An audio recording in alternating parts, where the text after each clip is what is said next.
Competitors from 16 nations took part in the Land Rover Adventure Challenge, held here in the desert region of Utah, the Mojave Desert. They set off on the first quest, called Maximizer. Competitors began in a remote region of the desert and had to navigate their way out of it. The rules made cooperation a key factor to success. Teams got more points if they helped each other. So the bike start. Same way. Yeah. And then bike start.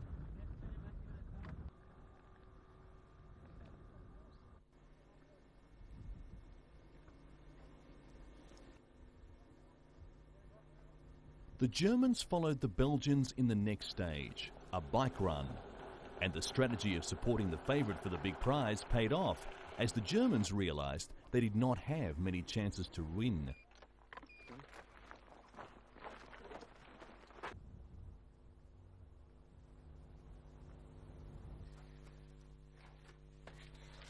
The next event was rock climbing, with the favourites consolidating their positions. France doing well in the climbing, on their way to a third place finish.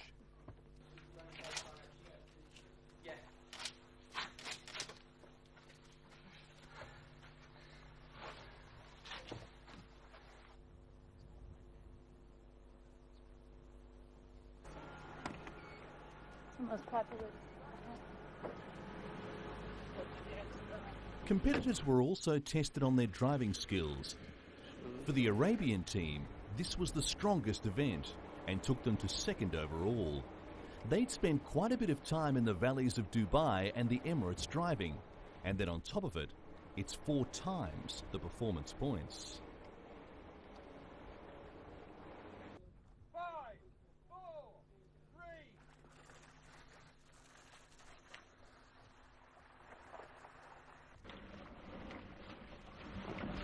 By the final event, only 4 of the 16 initial contestants were left.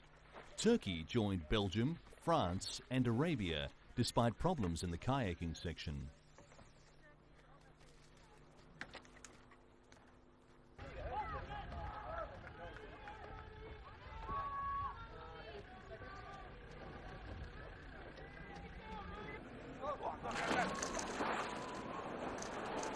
The final event was driving over rough terrain, with Belgium taking the win after 6 days of competition.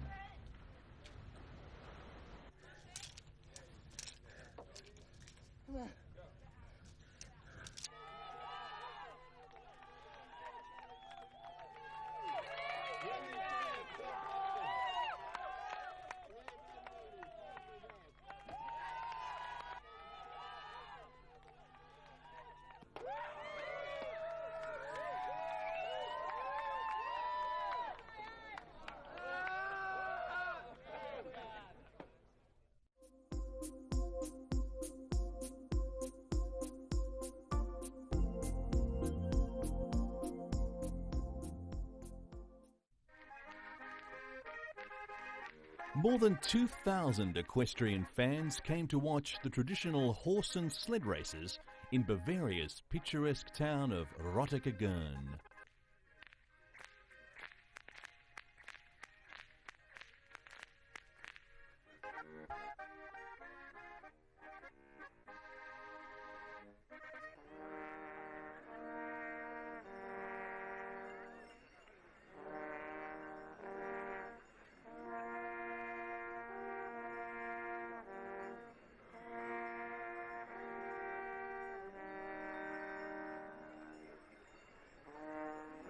Over 60 competitors entered the races, which have become a tradition in the region.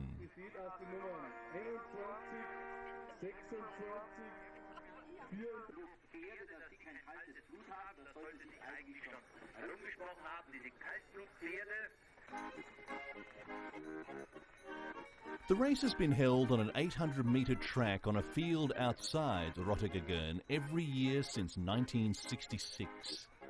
Rules regarding which kinds of horses may enter the race and what kinds of sleds are allowed are very strict and based on old traditions.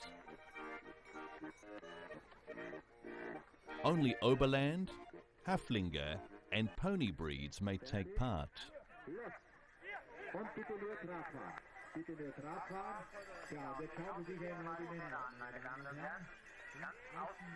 Most importantly, the horse may not be driven without the persuasion of a riding crop.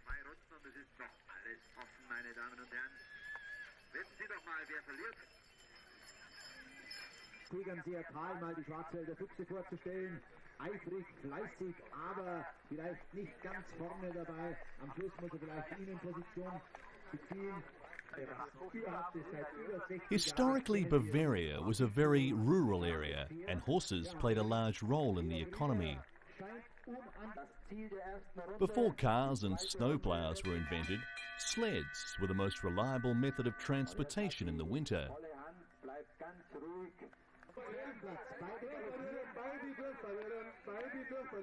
Working horses pulled sleds full of hay, wood, bread, and people in order to earn their keep on the farms.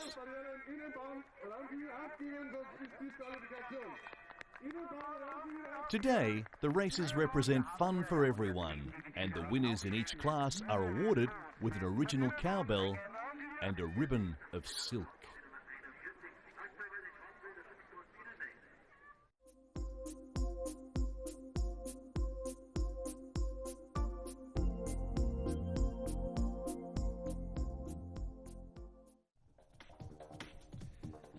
Top skiers from all over the world competed at RA Sweden, and in spite of the bitter cold, standards were high for the international competition.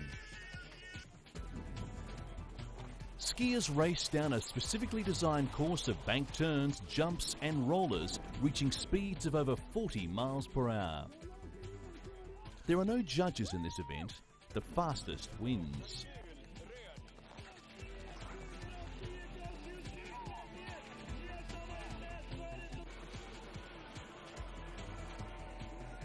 Qualifying runs are held on the head wall, a steep face with a 650-foot vertical drop over a 43-degree average slope. Competitors will be vying for cash, with the top men's and women's skiers taking home the largest cash purse in free skiing competitions.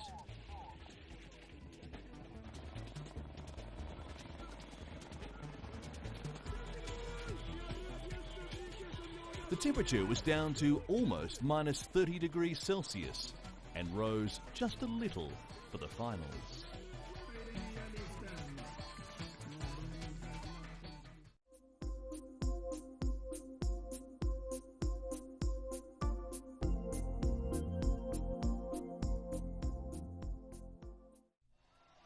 It's not hard to see why professional bull riding is dubbed the toughest sport on dirt. In essence, the rules are simple. Place a wiry 150-pound cowboy on the back of a snorting, temperamental 2,000-pound bull and see if he can ride the beast for a seemingly eternal 8 seconds with one hand strapped to the animal's back. In actuality, bull riding is one of the toughest and most physically challenging sports in the world.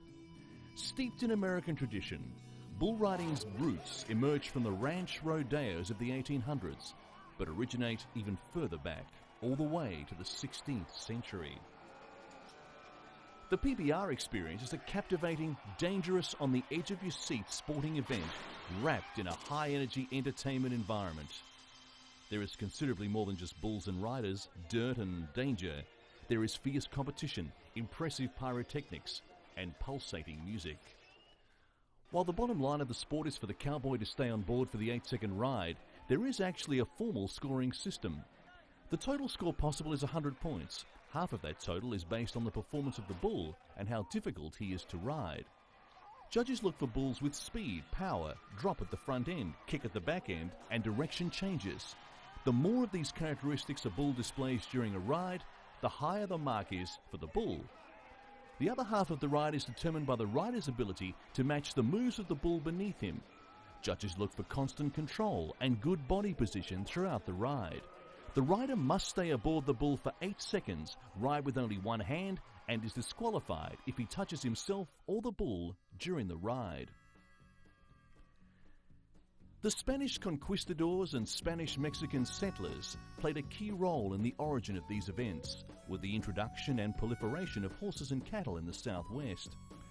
Ranch competitions soon emerged, with cowboys competing against each other for entertainment in their leisure time out on cattle drives in the mid to late 1800s. Rodeo became a popular form of entertainment as Wild West shows broke on to the American West, and the PBR thinks it's just the kind of entertainment needed these days.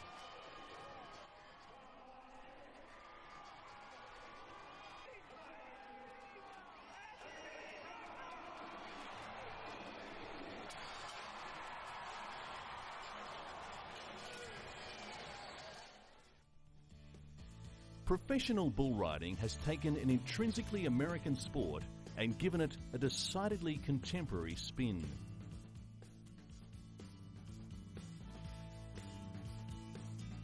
Bull riding continues to capture the imagination of those who dream of living the lifestyle of the Hollywood Western.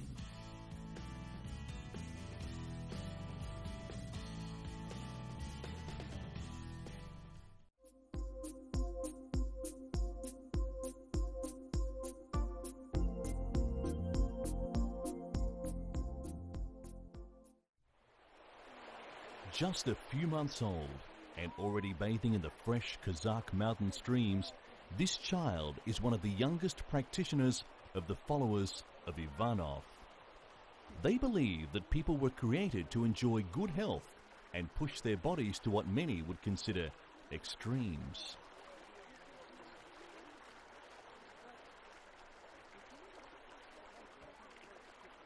These mountain dips are just part of a lifestyle of healthy eating and daily baths of cold water. Many of the believers, like Alexander Anufriev, came to the movement after trying their first dip in mountain waters.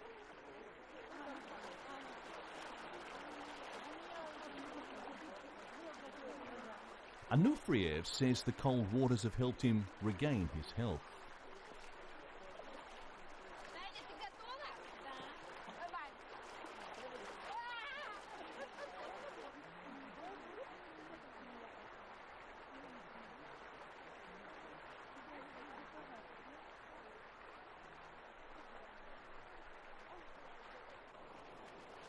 The health movement was begun by a hermit in eastern Ukraine and has gained thousands of followers in Kazakhstan who now worship the founder as a god.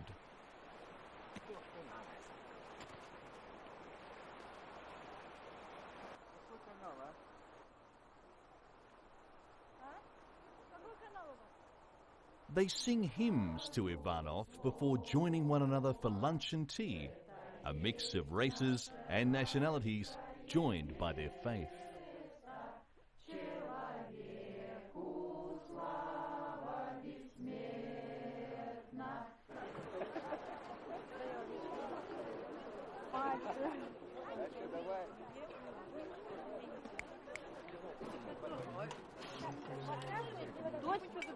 Bathing in ice-cold mountain streams may not seem like the best way to keep warm and healthy, but these people believe the freezing dips maintain physical and moral fitness for both old and young.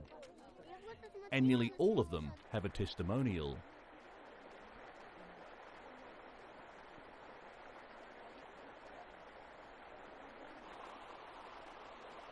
The skeptical may note that not all the believers seem immune to the cold. Some emerge with blue toes and some kids come up from the cold water screaming.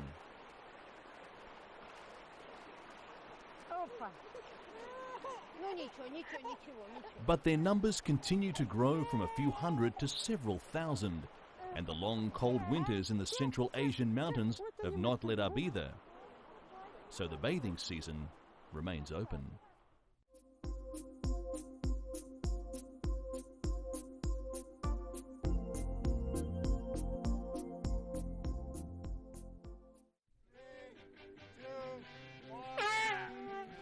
Outdoor Quest is one of the world's toughest endurance sports competitions. It's a 4-day multi-sport race being held in Sabah, Malaysia.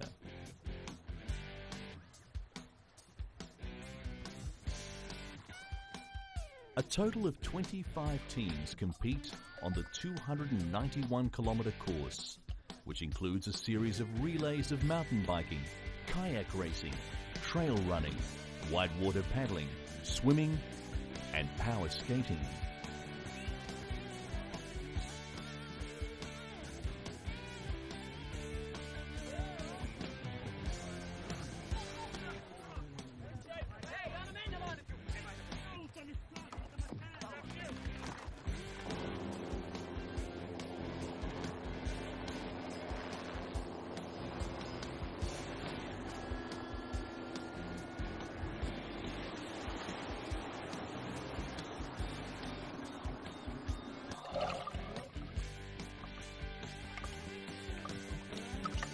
One of the challenges for these teams is battling the intense tropical heat of Sabah.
Day 2 of Outdoor Quest begins with a 7-kilometre run through the mountainous rainforest of Sabah. Outdoor Quest is a 4-day team endurance race that features 7 sports and covers approximately 300 kilometres.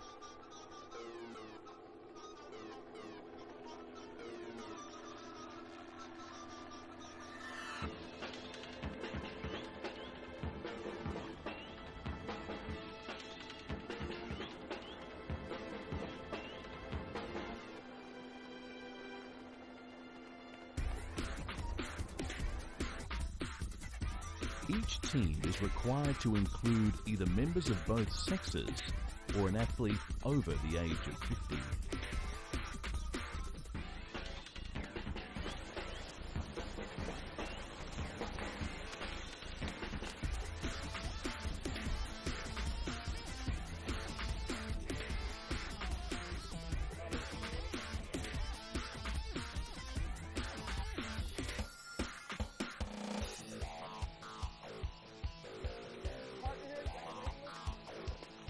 Teams from Europe, Asia, North America and Oceania are competing in the race.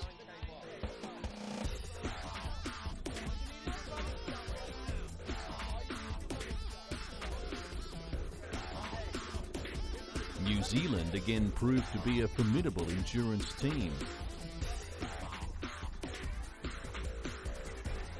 Despite taking a wrong turn during the mountain bike leg of the race, New Zealand's team kept their lead during the 4th leg, a 25-kilometre kayak race down the rain-swollen Kiulu River.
Day 3 of Outdoor Quest begins with a run along the beach, followed by a jungle trek, before the athletes charge away from the East Malaysian Kampung village of Peturu for a 25-kilometre mountain bike ride.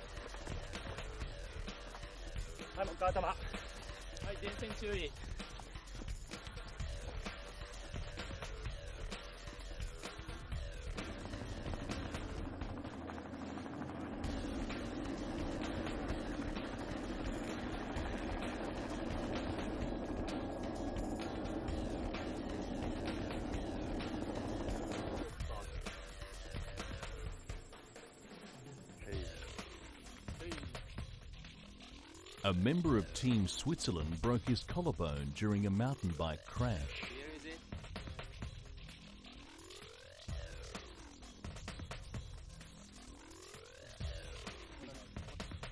Although he was forced to abandon the race, Team Switzerland joined forces with another injury-depleted team to form a team for the final day.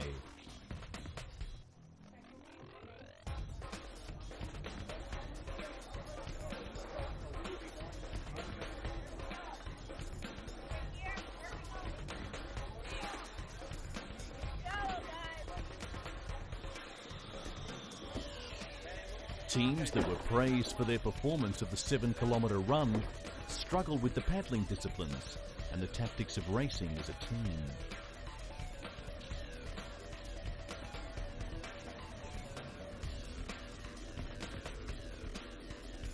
Of particular difficulty on the fourth and final day of competition was a trail run to the summit of the 13,000-foot Mount Kinabalu.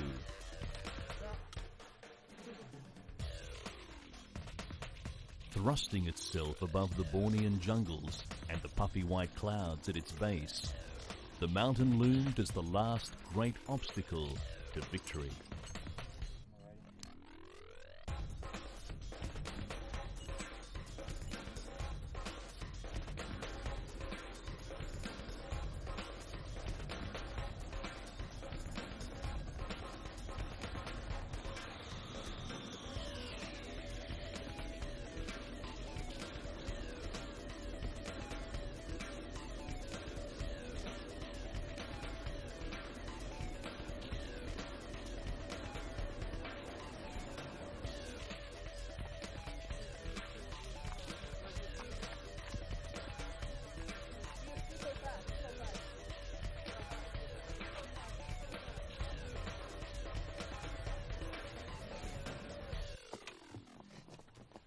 By the end of the final day, team members have suffered the withering effects of Borneo's equatorial heat and humidity.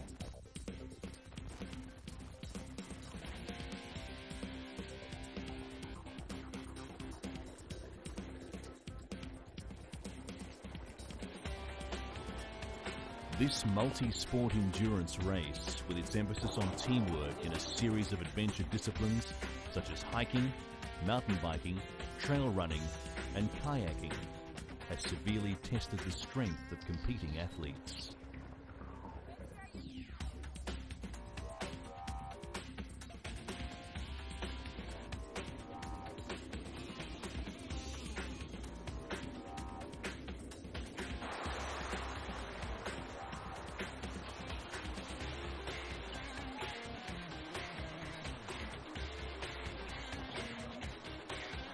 By the end of the final day, team members have suffered the withering effects of Borneo's equatorial heat and humidity.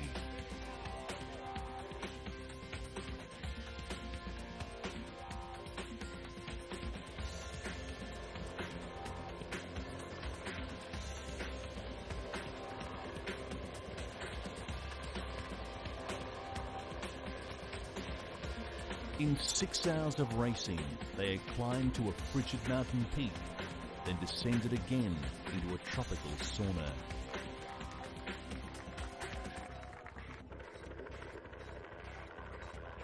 Such competitive extremes of heat, humidity and cold are the norm at the outdoor quest.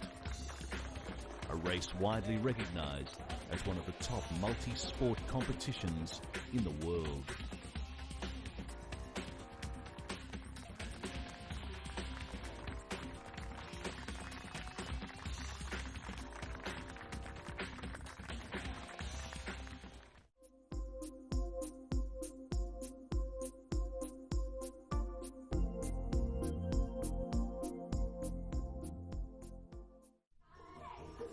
Despite the pouring rain, 46,824 people turned up at Sanam Lang to earn a place in the Guinness Book of World Records as the largest group ever to mass in one place and do aerobics for 61 minutes.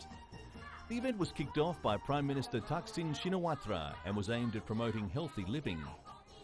Turnout was less than the 75,000 people expected, though for a time Sanam Lang was jumping with people in yellow t-shirts, a colour worn to honour the King of Thailand.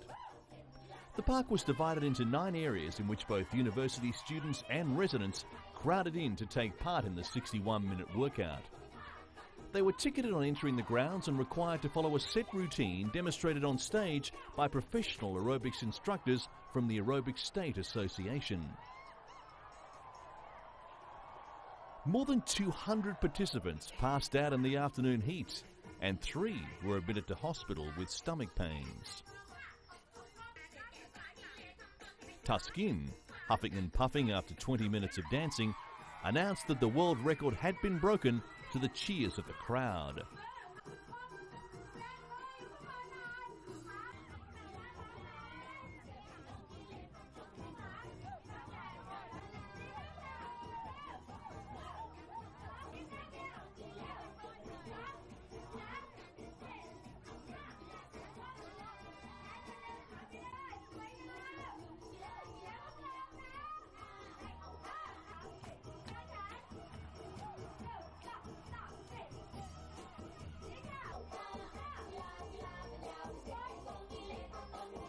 Mexico set the world record originally in 1999 when 36,000 people gathered to dance for 60 minutes.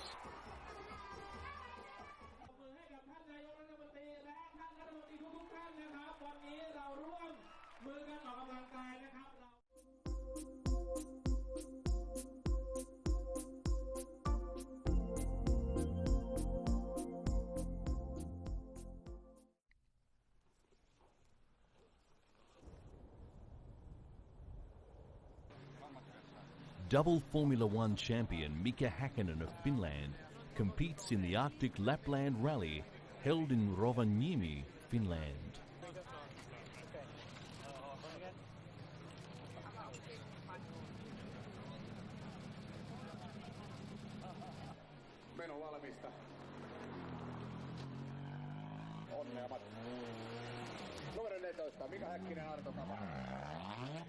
Häkkinen, Formula One champion with McLaren in 1998 and 1999, drove his Mitsubishi Lancer to finish over 20 minutes behind the winner.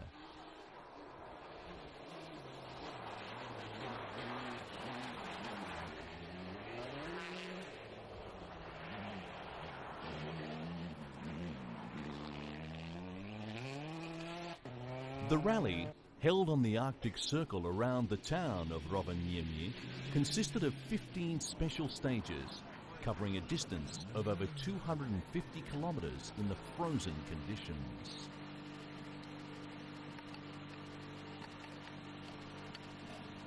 The Finn suffered a puncture during the rally, but was happy to complete the course in the testing conditions.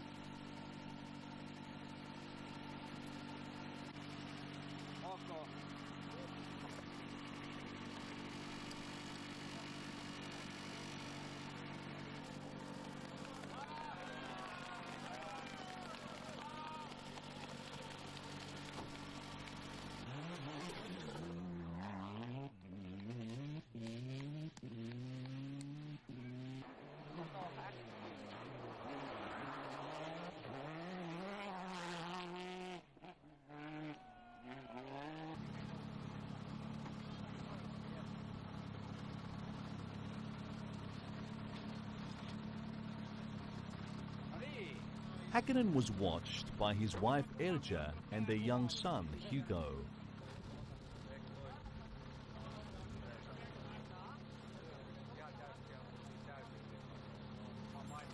Among the difficulties Häkkinen had to cope with was the difference in driving style required from a Formula One car to the Mitsubishi.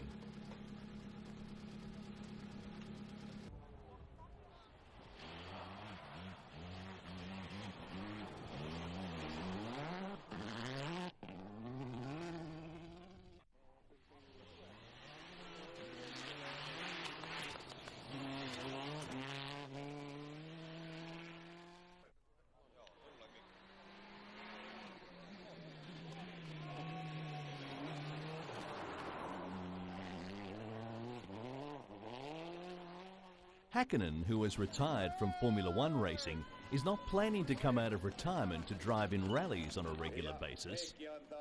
But he said he would like to take up the challenge in Finland again in the future.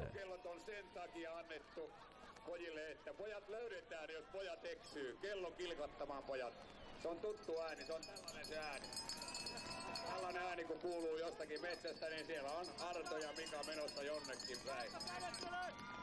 Onneksi olkoon.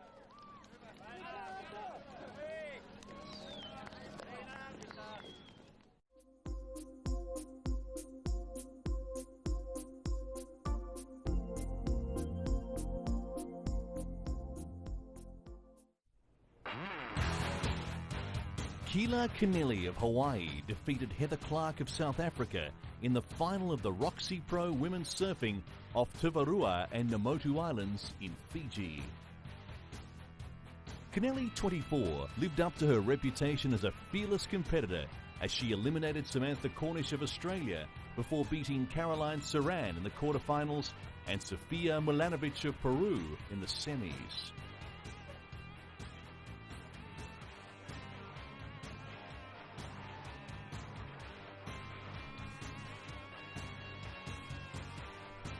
Milanovic eliminated Morgana Bubu of Hawaii.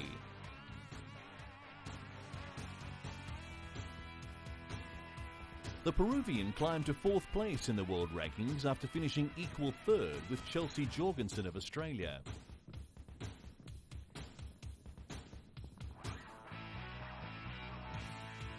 Lynette McKenzie of Australia outclassed Hawaii's Rochelle Ballard to share 5th place overall with Jacqueline Silva and Carolina Saran of France. Silva defeated Bruce Jeffries of Australia in the 3rd round before going down to Jorgensen in the last 8. Saran produced a shock performance by eliminating 5-times world champion Lane Beachley of Australia to reach the quarterfinals. The 18-year-old French woman was happy to defeat such a strong opponent as Beachley to gain valuable experience in her quest to qualify for a World Championship tour.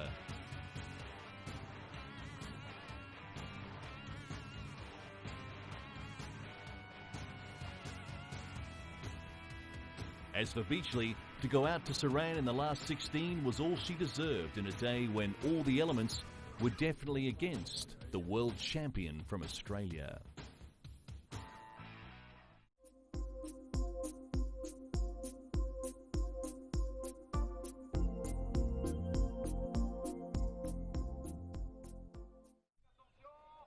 Every year, the French ski resort of La Clusaz hosts the Défi Folie, a crazy snow and water skiing slide challenge. For this popular event, around 5,000 spectators gathered in the resort to watch some 154 races and more than 20 unidentified sliding objects take part.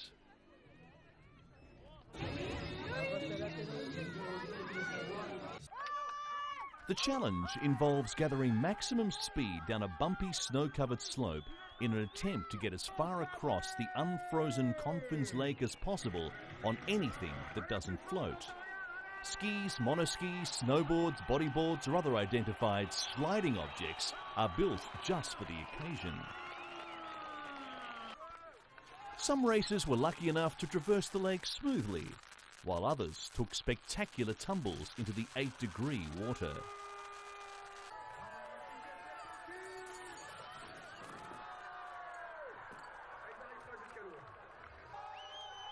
There were some stunning performances down La Clusaire's 150-metre mogul run and across the freezing lake. The record for skimming on the lake's surface is 140 metres.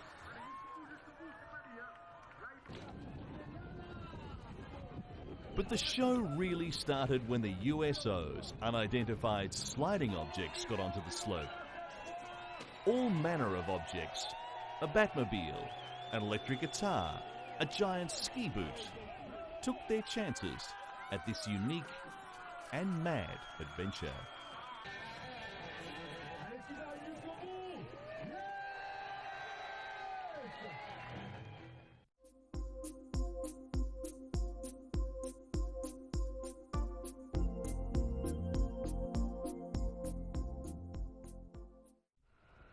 The Ferrari F2003 GA, which Michael Schumacher drove to victory in its debut appearance in Spain, has been undergoing a series of rigorous tests at Ferrari's Fiorano circuit in Italy.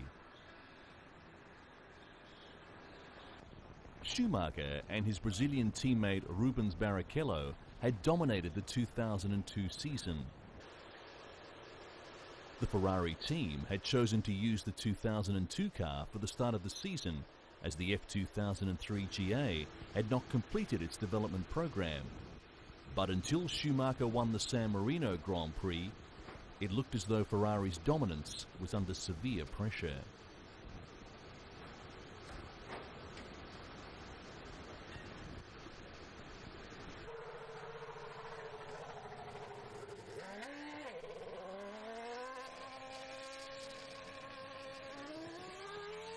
Ferrari's design team, led by Ross Brawn, has been delighted by the instant success of the F2003 GA and is optimistic that it will become even better.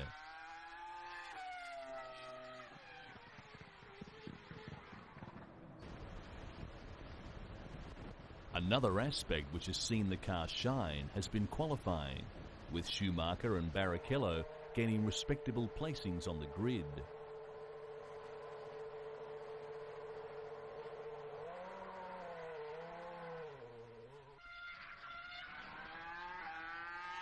Barrichello expressed some reservations about the new qualifying system introduced, in which drivers only have one lap in each of the two sessions to set their time. Tactics play an important part in Formula One racing and often determine the points the team gain for each race.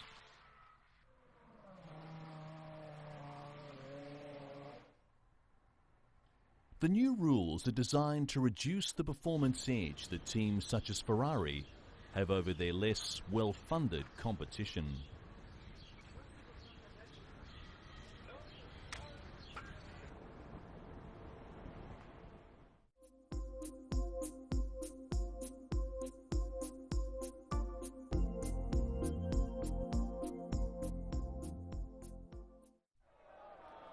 Thousands of Atletico Madrid fans have celebrated the club's centenary by parading the biggest flag in the world through the streets of Madrid. The 1,500-metre-long flag, emblazoned with the team's famous red and white colours, was carried by fans from the Neptune Fountain, the traditional site used by the club to celebrate its triumphs, to the Vicente Calderón Stadium in the south of the Spanish capital. Athletic Club de Madrid, as the club was originally known, was established on April 26, 1903. The club was set up a year after Madrid Football Club, who later became known as Real Madrid.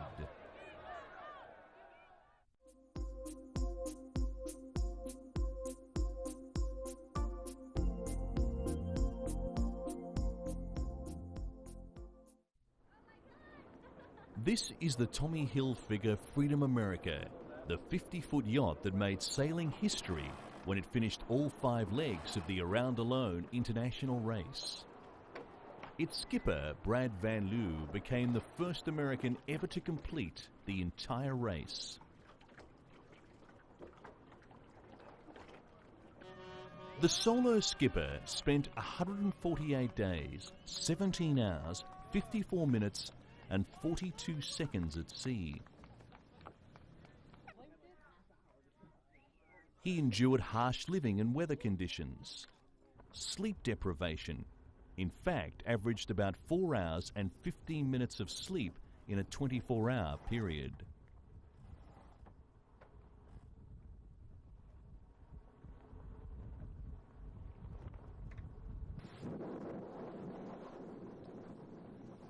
The solo sailor battled the worst that Mother Nature could muster against an international fleet of 21 of the most talented sailors.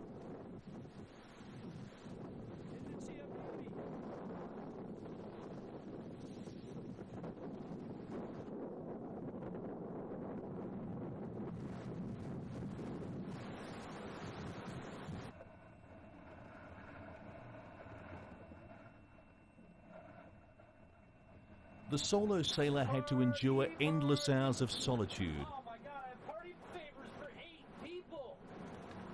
God, I wish I could have 8 people on board right now to party with. He spent his 35th birthday in the middle of the ocean.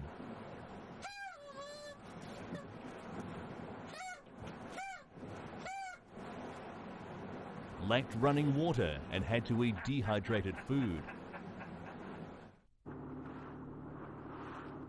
At first, his family thought he had lost his mind for trying to win the race. However, they gave him their full support and even met him along the way whenever he completed a full leg.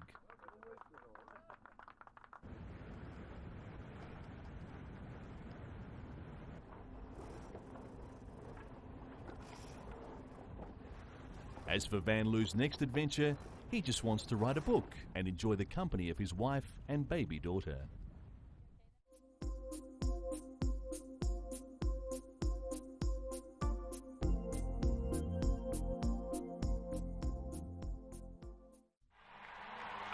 Irish rock supergroup U2, former heavyweight world champion Muhammad Ali, and the movie star Arnold Schwarzenegger appeared for the colourful display of music, dance and pageantry in Dublin's Croke Park Stadium to kick off a week of sporting events for 7,000 mentally disabled athletes from 160 countries.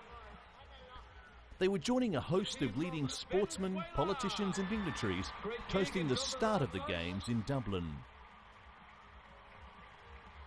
Some 75,000 spectators were making their way across the Irish capital to see the opening ceremony at Croke Park Stadium. The athletes come from countries which included trouble spots like Afghanistan and Iraq, whose team received a particularly boisterous welcome, and will compete in sports ranging from soccer to powerlifting and roller skating.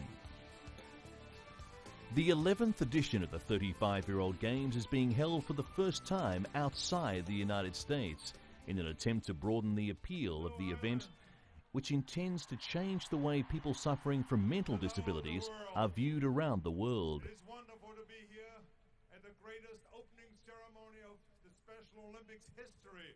Congratulations. The founder of the Games, Eunice Kennedy Shriver, said he'd been impressed by the enthusiasm shown throughout Europe as a Special Olympics torch was borne 15,000 kilometres through 20 European cities, arriving for the opening ceremony, where it was used to light a cauldron that will burn throughout the Games.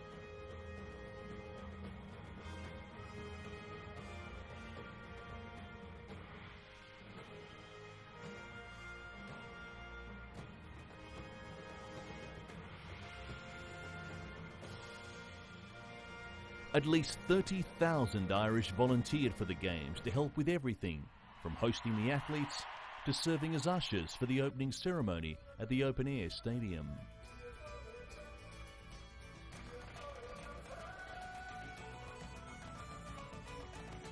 Founded by Eunice Kennedy Shriver more than 30 years ago, the Special Olympics is now active in more than 160 countries throughout the world. The Games are for people with learning disabilities, and it gives them an opportunity to participate in a major sporting event and demonstrate their sporting skills. Since 1968, the organization created by the member of late US President John Kennedy clan has supported projects to give people with learning disabilities opportunities to develop fitness, demonstrate courage, and experience joy. During 10 days, hundreds of athletes compete in many events, from soccer to handball and weightlifting.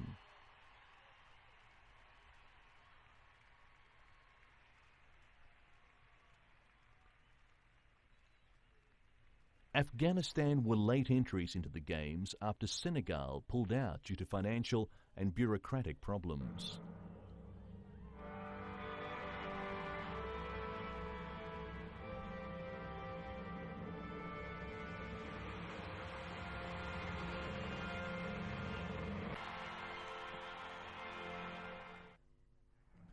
A delegation from Iraq also managed to make the trip to Ireland despite the problems of the post-war situation in their country. Their group of 8 athletes took part at table tennis and athletics, and the men's 400 metres division 25. Now from Côte d'Ivoire, Pierre Ataban continues the torch run, the flame of hope.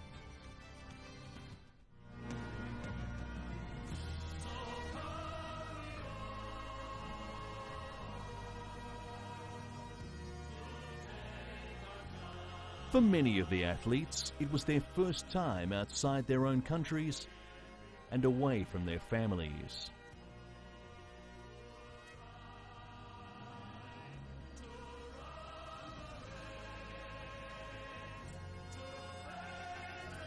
The Games gave them a unique opportunity to experience achievement and enjoyment, and helped to increase awareness of people with learning disabilities and their potential.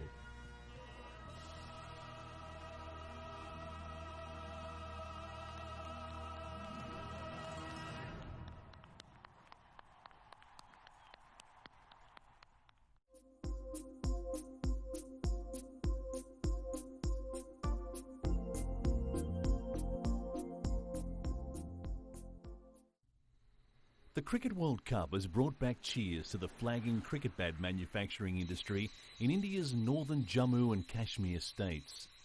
Once famed for its excellent bats made of the same family of willows as the internationally acclaimed English willow, the cricket bat industry went through a bad patch. The Islamic separatist rebellion in the state badly affected bat production like many other businesses. Observers say the situation in the violence-ridden state where the rebels are fighting Indian security forces has improved since the provincial elections. Bat manufacturers said the World Cup was behind the revival of Kashmir's oldest sports industry. Manufacturers said the World Cup had refueled the local interest in cricket, and that helped to find a good market as demands for bats have increased.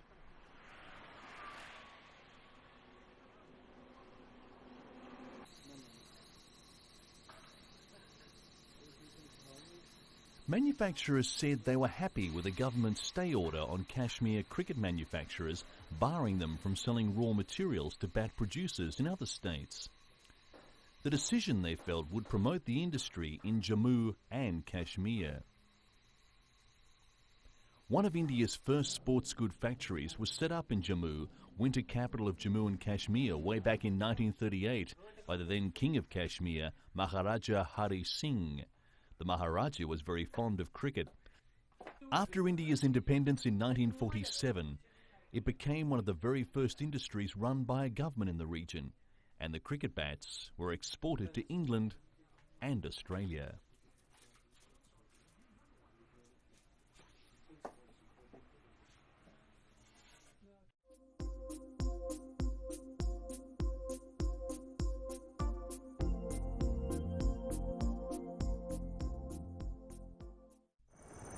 Europe's best snowboarders, telemarkers and free skiers gathered in Zurich to take to the slopes of the Red Bull Hike and Ride event. The event was dominated by a spectacular base jump by French free skier Baptiste Rousset. 5 teams of 2 competitors equipped with video cameras filmed themselves hiking and riding down the slopes of the Alps. The teams were each given a digital camera, a mini camcorder, and 2 90-minute videotapes to help them cut a television edit of between 3 and 5 minutes put to music of their choice. Each team was free to use any means of transportation except air and were allowed outside assistance if required.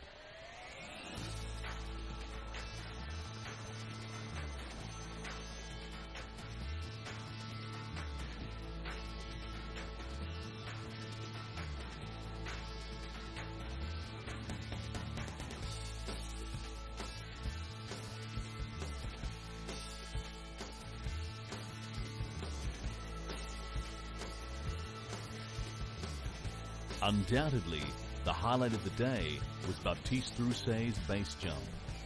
Hang gliding down the side of a mountain before parachuting into the snow, Rousset and companion Erich Thurmel of Austria were in the air for just under 30 seconds.